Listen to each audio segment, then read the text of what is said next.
Racikan Berita 1. Yang salah siapa? Oh, takut jawabnya. Takut ditangkap. Takut ditangkap. Kalau takut ditangkap.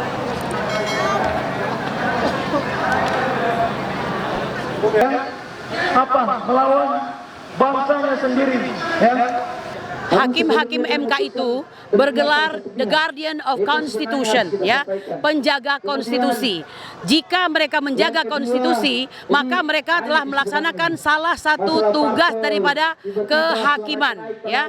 Oleh karena itu tidak ada alasan untuk tidak memberikan kabar gembira serta harapan kebahagiaan kepada pencari keadilan. Itu jawabannya. Jadi mereka wajib menegakkan kebenaran dan keadilan. Tidak ada alasan untuk tidak menegakkan. Begitu. Salah satunya tiga dari Presiden, 3 dari DPR, 3 dari Mahkamah Agung. Jumlahnya 9. Ya, saya tahu untuk menjawab ini tidak gampang, ya, karena kita hidup dalam alam Indonesia yang memang faktanya ada, katakanlah ya, diakui atau tidak, mereka membawa misi sendiri. Tapi seharusnya saat mereka sudah berada di Mahkamah Konstitusi, maka semua kesetiaannya kepada partai, kepada lembaga itu harus dihentikan.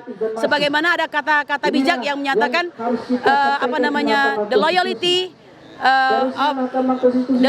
the loyalty of your bagaimana kesetiaan Anda kepada partai itu berhenti manakala kesetiaan Anda kepada negara dimulai, begitu. Tidak boleh. Dia harus memihak kepada konstitusi yang harus ditegakkan.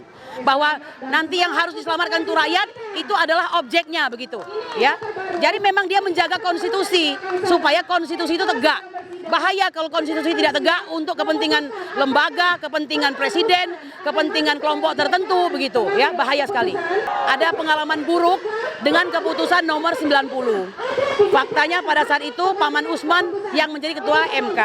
Suka tidak suka dalam posisinya sebagai brother-in-law bagi Jokowi, ya, itu membuat dia bisa mempengaruhi kawan-kawannya yang lain untuk akhirnya menggolkan Gibran Rakabuming menjadi bisa lolos untuk menjadi calon wakil presiden, ya, seperti itu.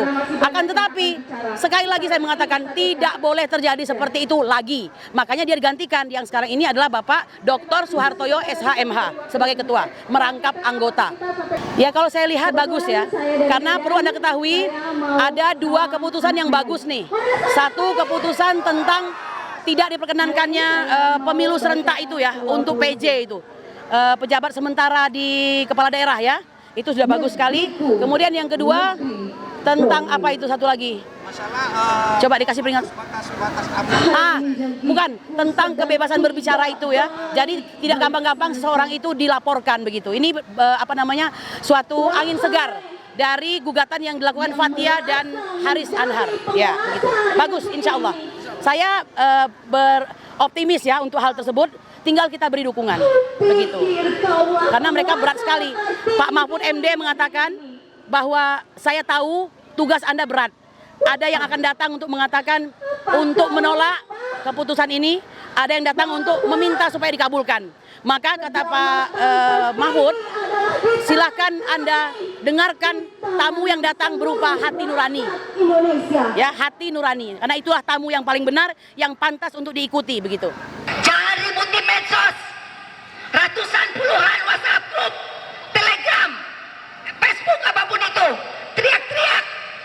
Assalamualaikum warahmatullahi wabarakatuh. Kita sampaikan aspirasinya di depan Kami Mahkamah Konstitusi beserta saudara-saudara kita hari ini datang di tempat ini, seharusnya di gedung MK, tapi para penguasa kita tidak pernah memberikan jalan untuk kami sampai di depan gedung MK. Para penguasa kita sudah takut dan memberikan tembok. Inilah semua sebenarnya, tapi bukan berarti setelah ada tembok ini itu adalah mengurangi semangat kita. Justru semakin ada tembok-tembok ini adalah kami semangat untuk hadir, dan di bulan puasa ini juga tidak juga menghalangi dalam perjuangan. Kenapa? Karena rakyat ingin keadilan dan dikembalikan demokrasi yang hakiki. Karena penguasa kita yaitu Presiden Republik Indonesia Joko Widodo yang sudah melanggar Undang-Undang 1945 dan ikut cawe-cawe dalam pilpres, dalam kampanye dan semua. Ini harusnya seorang pemimpin tidak boleh cawe-cawe. Itu persoalan pertama. Persoalan yang kedua, anaknya yang belum cukup 40 tahun dan hari ini dan diberikan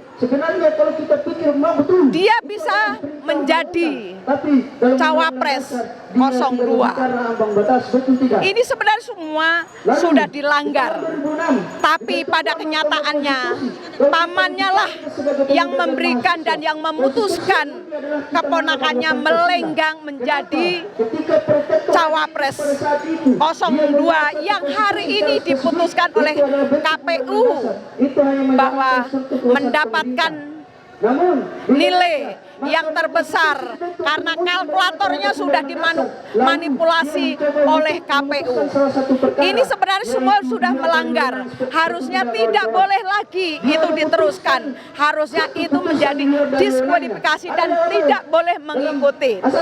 Kenapa? Hari ini saya katakan bukan hanya kita menuntut soal 2 putaran, tapi harusnya yang pertama harus didiskualifikasi. Kenapa?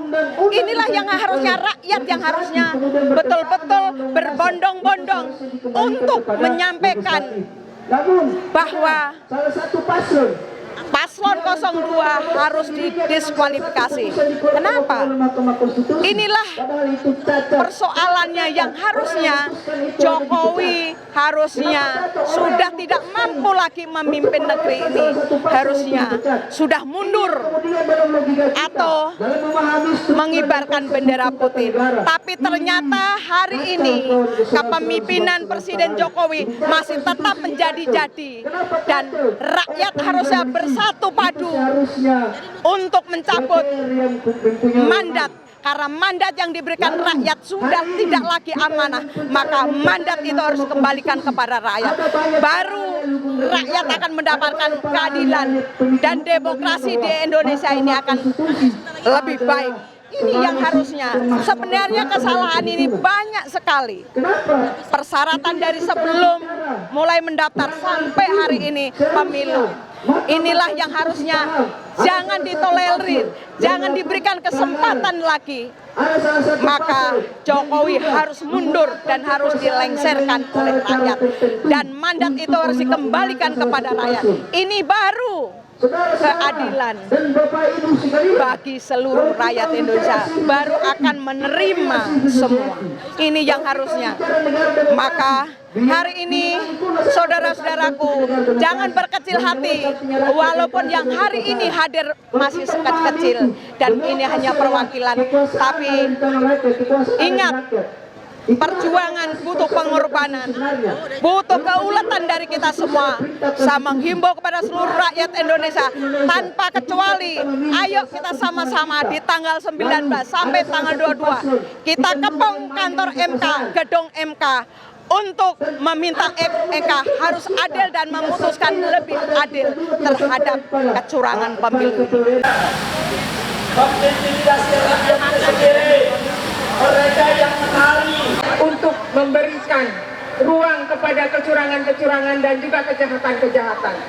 Itu tidak bisa dihindari dan akhirnya kita sampai kepada proses Mahkamah Konstitusi.